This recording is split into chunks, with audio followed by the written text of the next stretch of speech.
Here. Oh, Ford, Present. Johnson, Present. Shepherd, Present. Turner.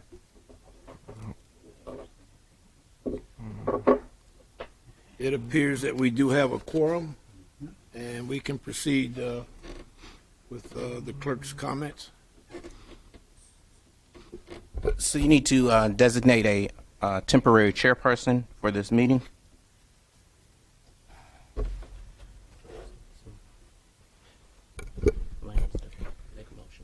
I have a motion that we designate Chuck Johnson as our temporary chair for this meeting. Need support. You would have to support it. I support. I acknowledge. So then we'll call the three people.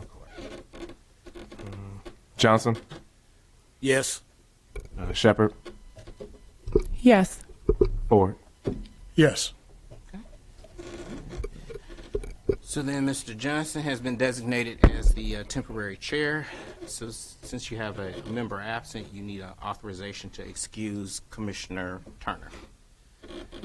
So with that said, we need a authorization to excuse Commissioner, what's his name? Turner. I make a motion to excuse Commissioner Turner. Need a second? I second. Roll call, please. Shepherd, Present. Support? Yes. Ford, Yes. Johnson. Yes. Is there any amendments? Any amendments? Is there any amendments and approvals to the agenda? So if no amendments, you need a motion to approve the agenda.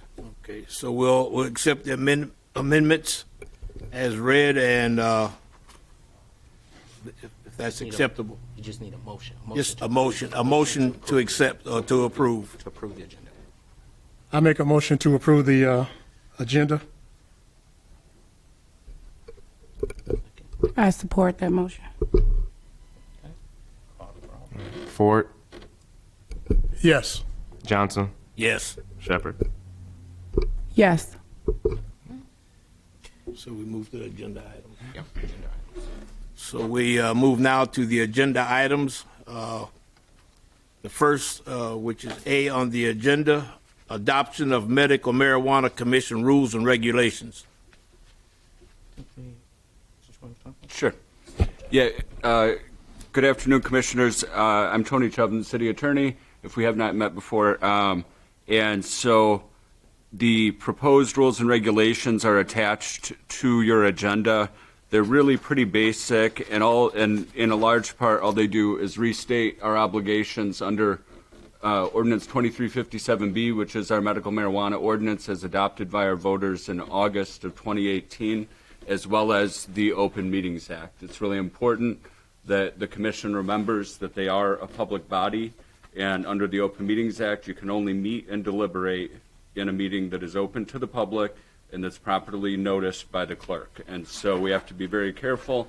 A lot of people are watching this commission, and so I always want to ensure that you will always remain in compliance. And so that's exactly what this does. Under the Open Meetings Act, a special meeting needs at least 18 hours prior publication from the clerk with an agenda that includes the topics for those meetings. The final page, so in addition, that does require public comment, which you'll see. We have that at the end of this agenda for this meeting. The final page is the Medical Marijuana Commission appeal hearing format. So this is something that the clerk and I worked on. There are a lot of factors to consider when we look at how we want to process these 30 or so pending appeals. We want to ensure that everyone is treated fairly and that the process is transparent and that it's efficient. As I noted, this was passed by the voters in August of 2018, so a lot of people are waiting for us to get through this and get on to the next stages so that we can get these businesses moving within the city. So what the appeals hearing format looks like, So prior to the hearing, you will have an appeal packet that will be provided to each one of you. It includes the appeal, the clerk's original decision letter, the hearing officer appeal packet, which will include the hearing officer's recommendations. So to further explain that, under Ordinance 2357B, in order to come before this commission, the applicant has had to previously file an appeal before the hearing officer. Those have been conducted, and so the hearing officer took all evidence and made certain recommendations to uphold or deny the appeals to the clerk. The clerk then made the ultimate determination. It is my understanding that he did agree with the hearing officer on every single one of those recommendations, though. And so so a lot of the work is already done. A lot of the analysis is already done. The final document will be a recommendation from me, and that'll be included as to how I think this board should act under the standards set forth in 2357. This board can overturn a determination of the clerk if it decides that he acted arbitrarily or capriciously. And arbitrarily or capriciously, that's a very high standard, and I'm going to provide you with a memo on that, and all the memos will kind of give an explanation of the legal reality, or the factual realities, and how they hold up against that legal standard. So that's going to be the packet that you're going to get for each one of them. You'll have that well in advance of the meetings, so that when you get to the meetings, you'll be able to each independently review the information. Again, not deliberating with others.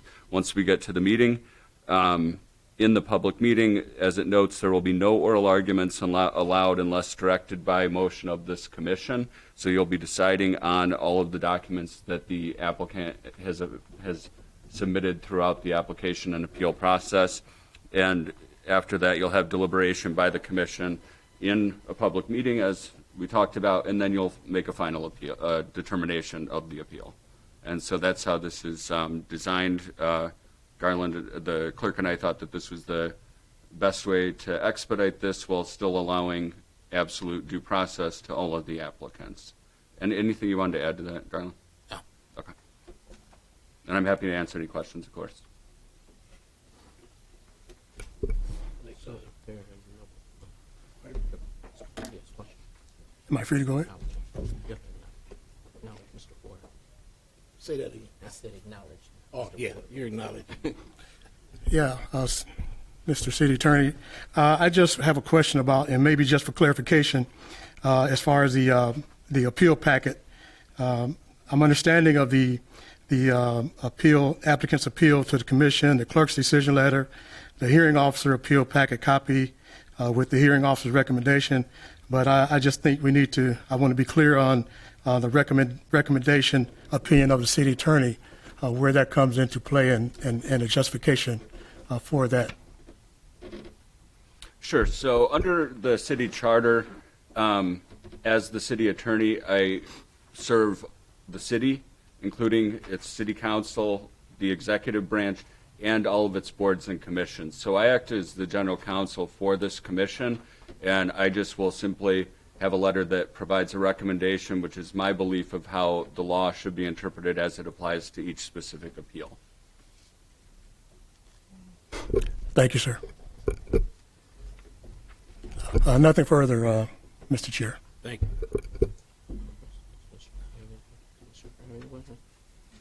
Your name? Does you have any questions? You have any questions? Okay. So then you need a motion to adopt the rules. Okay, right here, we'll have a motion to adopt the rules as outlined by the attorney. Mr. Chair, before we adopt those, can I bring up one minor little stickling point? Yes, go ahead. Yeah, in the rules is just, and it's very minor, it's more to the, where it'll be drafting the final document. Under commission powers and duties on the first page of the rules and regulations, it says the commission shall review and decide it. Instead, I think that should be decide all appeals that are forwarded to it by the city clerk. So just a minor typo. So, thank you. Acknowledge. That's all I have. So you need a motion to adopt the rules with the So then we'll have a motion to adopt the rules as read with the correction. with the correction that was made.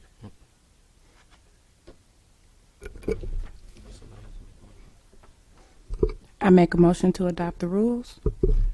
And I second it. Ford, Yes. Johnson, Yes. Shepherd. Yes. Rules have been adopted. So do we go to B now?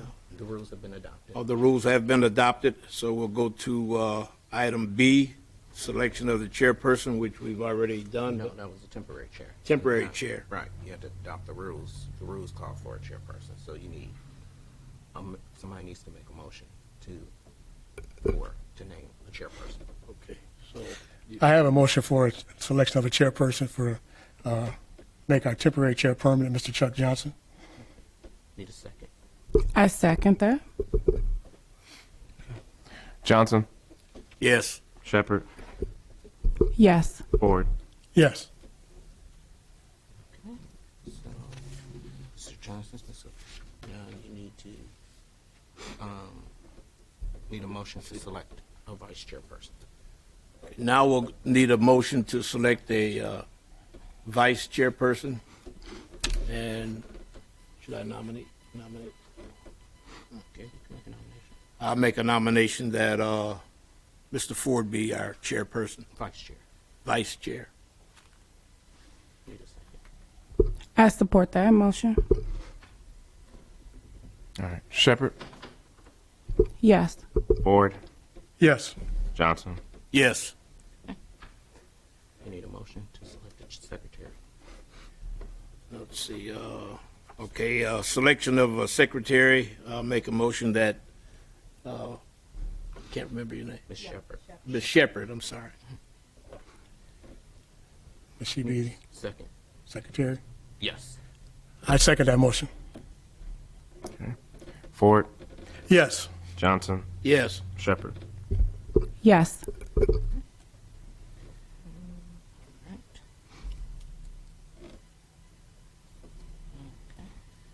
So, next on the agenda is next meeting date.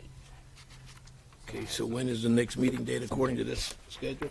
So, Mr. Chair, what you have before you is the list of all the applicants that appealed before the commission. The appeals need to be handled by district. Is this sheet right here? Okay. So you had 4 applicants from Cesar Chavez, 10 from downtown, 9 from the non-overlay, and then 4 from Walton Boulevard. You also have a calendar here. So the first step, since you've adopted your rules by ordinance 2357B, City Council has to approve those rules. This is on City Council's agenda for tomorrow. If City Council approves your rules tomorrow, then you can start conducting appeal hearings next week. So I put together the schedule either for a meeting on the 7th or the 8th to conduct the 4 Cesar Chavez hearings. The following week, the 13th or the 14th, to conduct the Walton hearings, because it's just simply 4 of those too. Then the downtown hearings would be conducted on the 20th, 21st, and 22nd. 4 on the 20th, 3 on the 21st, 3 on the 22nd. And then the non-overlay on the 27th, 28th, and 29th. And all the meetings would be at 1 p.m. So I guess you Each need- day here at City Hall, Yes. Yep. City Council. So I guess if you find out from your colleagues if this schedule works, or if you would prefer to, instead of having 3 meetings for downtown or the non-overlay, maybe making one of the meetings like all day, maybe a 9 to noon, and then a 1 to whatever, but is whatever the will of the body is. So what is the pleasure of can we meet this schedule, or should we make some, For me, Mr. President, from viewing this, the schedule, I know that the applicants have been waiting far too long. That's obvious. But I think that for the sake of this board being new and giving us an opportunity to give thorough review of all appeals that will be coming before us, I think that this schedule that has been laid out and presented before us is acceptable to me as a commissioner. It allows for all to be heard over the next 4 weeks or by the end of the month, and then we can help move the process forward. So I'm good with this schedule. Mr. Shepherd. I second that. So then, I just need to know which date would you want to meet, next Thursday or Friday, the 7th or the 8th? I think we should meet on the 7th. 7th? Okay. Yeah, I'm good with either day. Thursday's good with me. Thursday. So we're good with either day. And then, how about the 13th or the 14th? Which day? The Wednesday or Thursday? Thursday would be fine. Thursday. Okay. If we keep it on a Thursday, that should be, Okay. just keep it on a Thursday. So then we just need a motion to adopt the meeting schedule, which would consist of the Cesar Chavez hearings starting at 1 p.m. on April 7th, the Walton Boulevard hearings on 1 p.m. on April 14th, the downtown hearings being on April 20th, 21st, and 22nd, all at 1 p.m., and then the non-overlay hearings being on April 27th, 28th, and 29th at 1 p.m.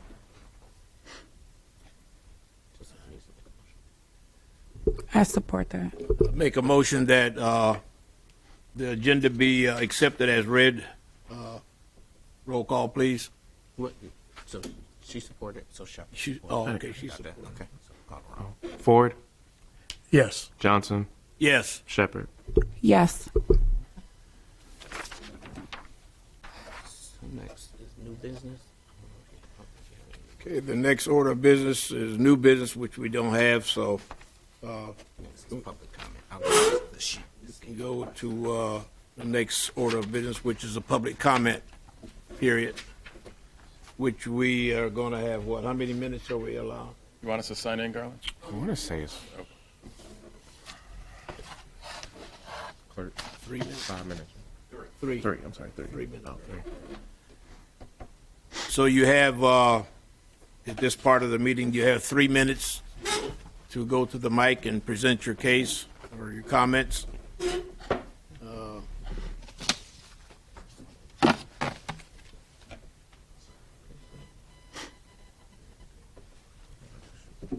Good evening, everybody. Thank you to the Hold on commissioners. just a minute, please. Oh, I'm sorry. You state your name and address for the record, please. Your name? Okay. Mike Bahura. Thank you to the commissioners for volunteering your time. Sounds like this is going to occupy many days next month for you, so I appreciate your willingness to work with us applicants and attorneys for applicants. I had a couple of questions. I noticed on the agenda, and I don't know if you could respond, maybe it's a question for you, Tony. It said that we can only have oral arguments during the appeal hearing by motion. Does that mean we may not necessarily be able to have oral arguments, and it's just rely on what we submitted? Unless I'm misreading that. Yeah, I'll take notes and I'll just Okay. answer at the end. Okay. And then, Garland, I don't know if this is a question for you, but on some of those dates, I know I have at least one that I'm going to have a conflict with. I'm going to be out of town, and I'm sure there might be some other conflicts with dates. Are you going to be able to maybe give us one of the 3 dates to pick from to see, like, I think I can be here on the 22nd, but I can't be here on the 21st, and I don't know where the appeal that I did for that one is what day it falls on, but I'm going to be out of town. So maybe you could shoot an email to the representatives of some of those applicants to see what dates work for them. And then, and again, I know it's supposed to be comments, but it's another question. Is there going to be a decision made at that hearing on that date, or is it something where you guys will get back to us after? Just trying to figure out kind of logistically how how long this whole process might take. So, and then if there's a tie, I notice there's only 4 members. Is it a voting, or is it a meeting of the minds, or how are the commissioners supposed to come up with a final answer on if and how many extra points would be awarded? And if there was a disagreement or a deadlock per se, then what happens in that case? So there's just some questions that, if it haven't been considered yet, maybe it's something to think about and let us know. Thank you.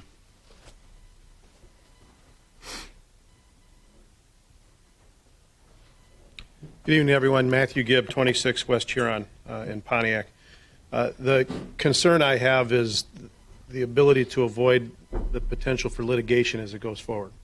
So if this turns into a situation where the completeness of the record can't be made at this body, then the only place that it can be made is in at the circuit court. So I know the city attorney and I have in all disclosure to this record, have discussed in the past the section that this good gentleman just made information.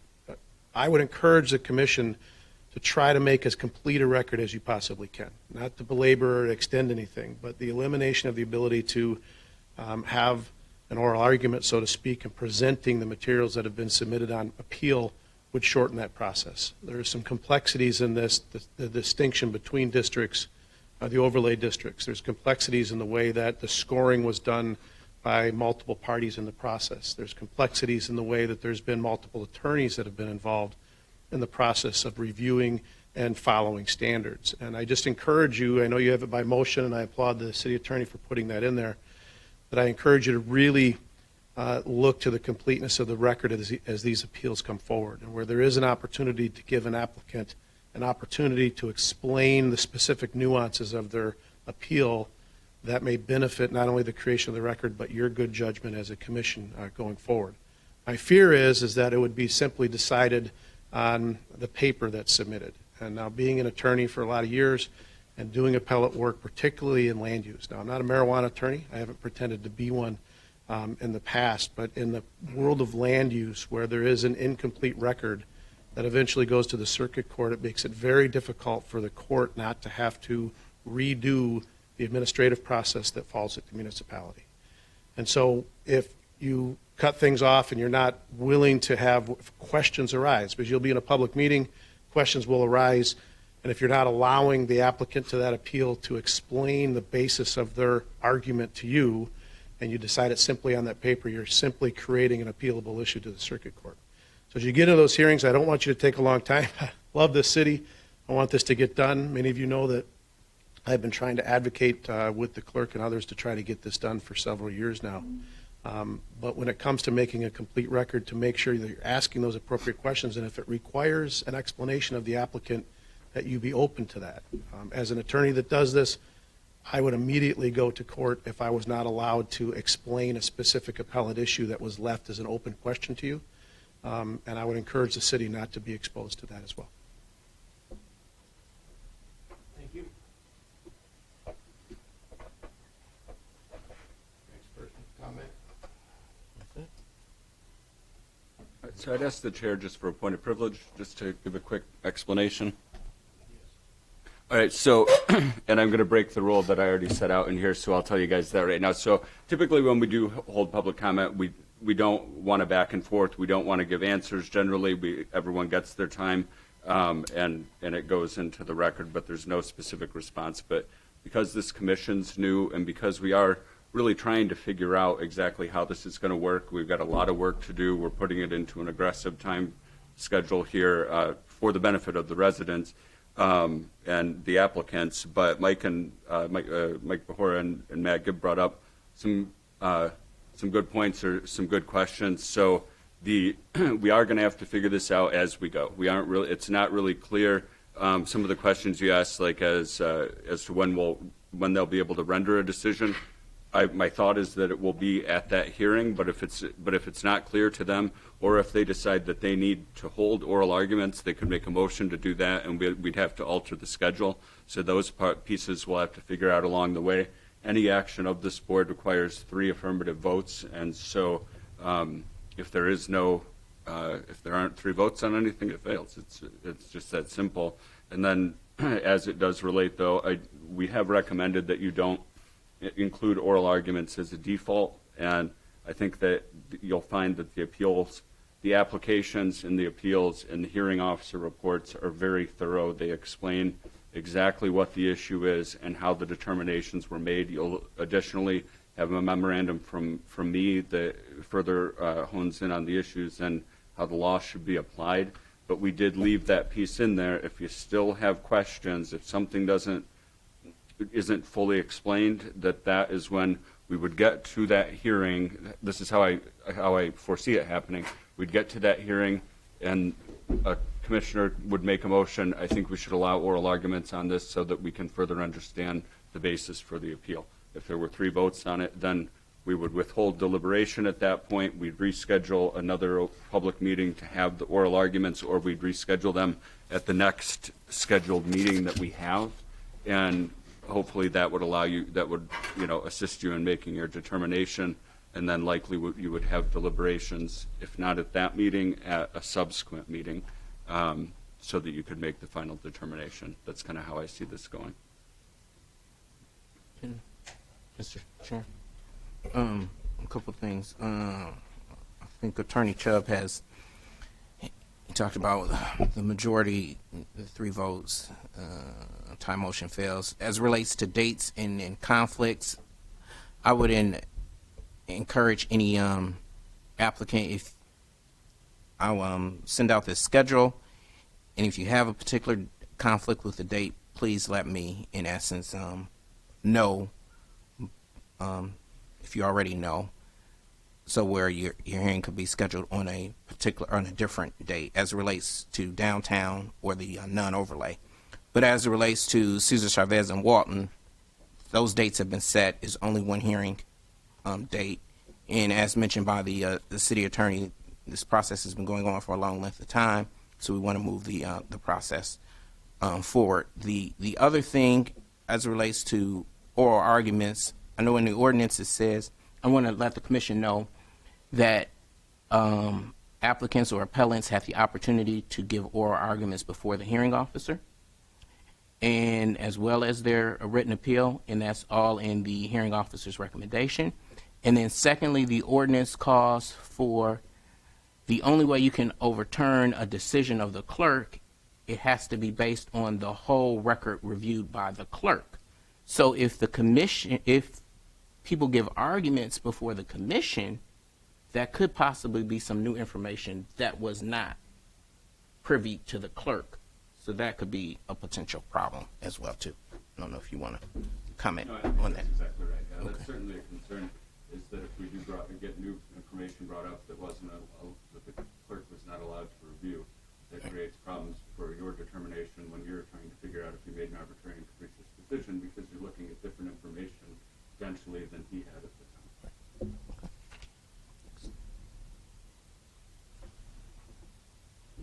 So I don't know if there's any other.